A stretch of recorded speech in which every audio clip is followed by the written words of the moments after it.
رضیہ سلطان نے سلطنت دلی کا تخت کیسے حاصل کیا؟ خود کو سلطانہ کی بجائے سلطان کہلوانے کے پیچھے کیا منطق تھی؟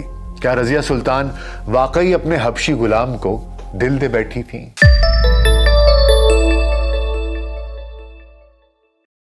VLC پوڈ کاسٹ میں ڈاکٹر ناصر بے کے ساتھ خاکسار آپ کی خدمت میں حاضر ہے۔ رضیہ سلطان ہندوستان میں خاندان غلامہ کے تیسرے سلطان شمس الدین التتمش اور ترکان خاتون، جنہیں قطب بیگم کے نام سے بھی پکارا جاتا ہے، کی بیٹی اور پہلے سلطان قطب الدین ایبک کی نواسی تھیں۔ وہ سن 1205 میں پیدا ہوئیں۔ ابتدائی طور پر انہوں نے عربی، فارسی اور ترکی زبانوں میں مختلف علوم سیکھے اور پھر عسکری تربیت بھی حاصل کی۔ سلطان التتمش نے ان کی تعلیم و تربیت پر خصوصی توجہ دی۔ وہ نہ صرف انہیں امور حکومت اور سیاست کے اسرار و رموز سکھاتے بلکہ ریاسی معاملات میں ان سے مشورہ بھی کرتے۔ سلطان التتمش نے اپنی جانشینی کے لیے اپنے بڑے بیٹے ناصر الدین محمود کو تیار کیا تھا۔ وہ اس وقت بنگال میں ان کے نمائندے کی حیثیت سے فرائض سر انجام دے رہے تھے کہ اسی دوران 1229 میں ان کا انتقال ہو گیا۔ تاریخ بتاتی ہے کہ سلطان التتمش کو اس بات کا بخوبی اندازہ تھا کہ ناصر الدین محمود کے بعد ان کے باقی بیٹے ریاستی امور چلانے کے اہل نہیں۔ وہ عیش و عشرت کی زندگی کے عادی تھے اور امور سیاست و ریاست سے انہیں کوئی دلچسپی نہیں تھی۔ اس لیے انہوں نے دل ہی دل میں رضیہ سلطان کو امور سلطنت کی ذمہ داری دینے کا فیصلہ کر لیا تھا۔ آخر سلطان التتمش کی تعلیم و تربیت اور رضیہ کی قابلیت کے امتحان کا وقت آ پہنچا۔ سن 1231 میں گوالیار کی مہم پر روانگی کا وقت آیا تو سلطان التتمش نے دلی کا انتظام اپنی بیٹی رضیہ کو سونپ دیا۔ مورخین کا کہنا ہے کہ رضیہ سلطان نے یہ ذمہ داری اتنی اچھی طرح نبھائی کہ دلی واپس آنے کے بعد سلطان التتمش نے انہیں اپنا جانشین نامزد کرنے کا فیصلہ صادر فرما دیا۔ امراء کو سلطان التتمش کے اس فیصلے کی خبر ہوئی تو سٹ پٹا کر رہ گئے کہ سلطان بیٹوں کے ہوتے ہوئے بیٹی کو اپنا جانشین کیسے نامزد کر سکتے ہیں۔ انہوں نے سوال اٹھایا تو التتمش نے انہیں جواب دیا کہ رضیہ ان کے بیٹوں سے زیادہ قابل ہیں۔ سلطان التتمش کا ماننا تھا کہ ان کے سب بیٹوں کا جتنا حوصلہ اور دماغ ہے اس سے کہیں بڑھ کر رضیہ علم و دانش، ہمت اور دلاوری سے بہرہ مند ہے۔ سلطان نے تو اپنا فیصلہ سنا دیا، لیکن اس پر عمل درآمد میں ایک آئینی پیچیدگی تھی۔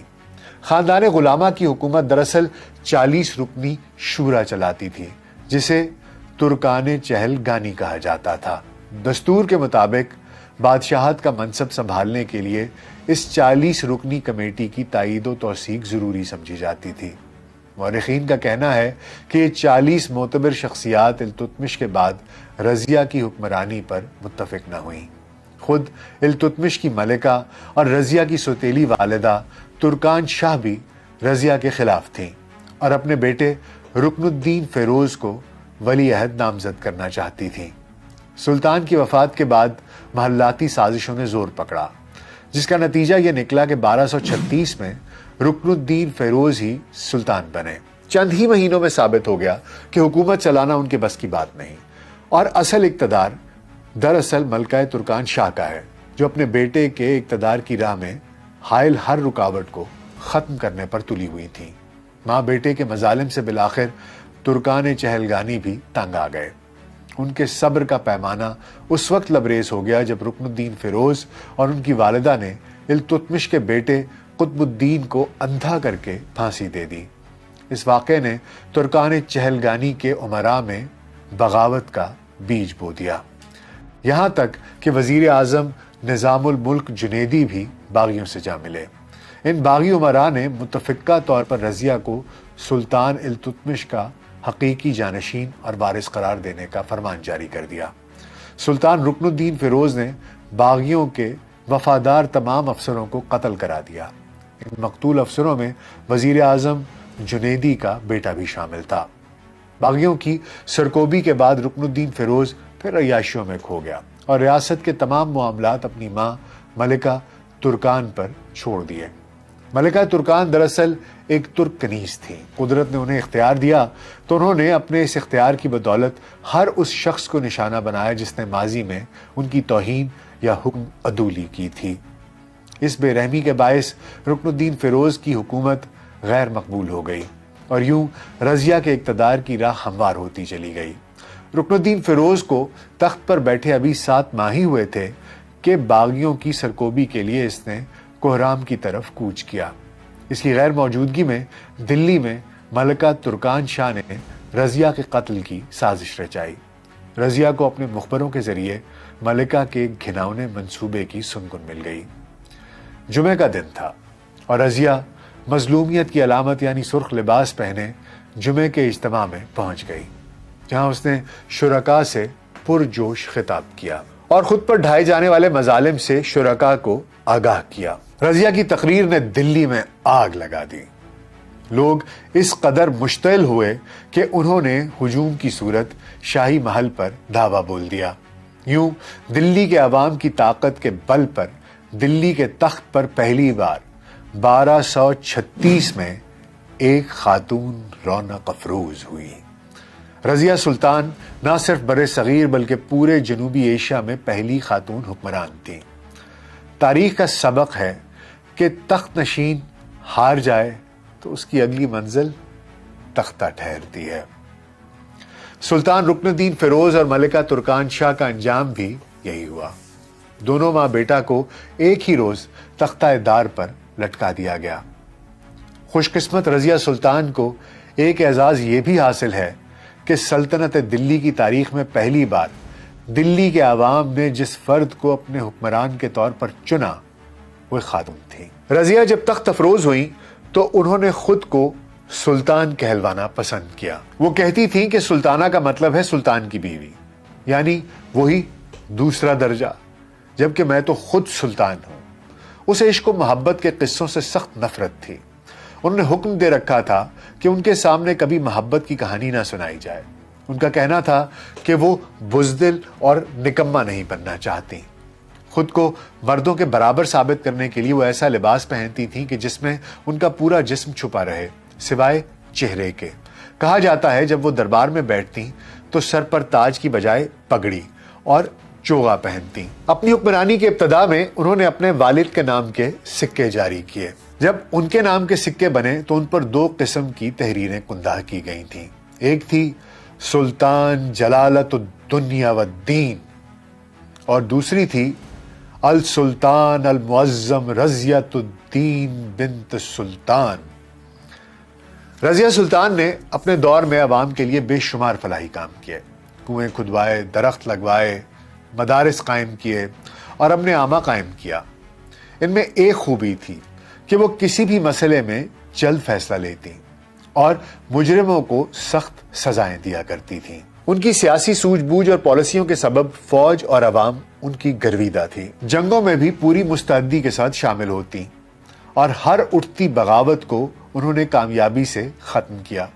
رضیہ سلطان میں وہ تمام وصف موجود تھے جو ایک حکمران میں ہونے چاہیے، لیکن کئی سرکردہ ترک امراء نے دل سے رضیہ سلطان کو بطور حکمران تسلیم نہیں کیا۔ سابق وزیر اعظم جنیدی نے جب ایک خاتون کے تخت پر بیٹھنے کو قبول کرنے سے انکار کیا تو کئی ایسے ترک امراء بھی اس کے ہم آواز بن گئے جنہوں نے رکن الدین کے خلاف بغاوت میں رضیہ سلطان کا ساتھ دیا تھا۔ یہ امراء کبھی ملتان تو کبھی لاہور سے پیش قدمی کرتے، کبھی بدایون سے تو کبھی ہانسی سے حملہ کرتے، لیکن رضیہ سلطان نے ہر مرتبہ یا تو انہیں شکست دی یا انہیں رضیہ سلطان کی اطاعت قبول کرنا پڑی۔ مختلف ترک امراء کی سازشوں نے جب زور پکڑا تو رضیہ نے ان کے سد باب کے لیے غیر ترکوں کو امور سلطنت میں اہم ذمہ داریوں سے نوازنا شروع کر دیا۔ اسی سلسلے میں رضیہ نے ایک ایسا فیصلہ لیا جس نے اسے ناقابل تلافی نقصان پہنچایا۔ وہ فیصلہ تھا حبشی غلام جمال الدین یاقوت کا بطور امیر تقرر۔ ترک امراء جن سے ابھی تک عورت کی حکمرانی ہضم نہیں ہو رہی تھی، جب انہوں نے ایک سیاہ فام غلام کو اتنے معتبر عہدے پر فائز دیکھا تو شدید ناراض ہو گئے۔